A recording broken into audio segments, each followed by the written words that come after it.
नानीको नाममा अन्डा यसरी हामी खान्छ।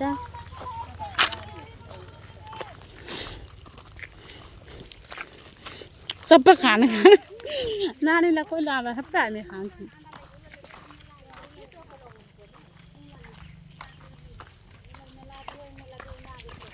सम्झिने हामी खाइदिएको तपाईँ नलाने नखाने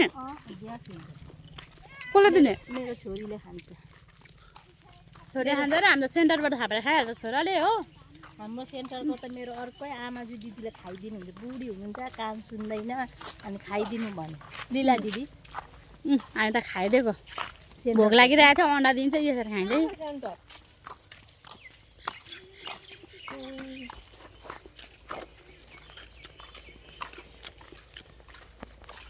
हाम्रो काम चाहिँ यसरी बगानमा हो तर हामी नानी आमा यसरी खाँदै बसिन्छ। मान्छेहरू कस्तो मेहनतले म टिपिराखेको छ तर हामी नानी आमा भने यसरी हिँड्दै हामी त बसी बसी हाजिरी आउँछ। मोबाइल चलायो खायो बस्यो।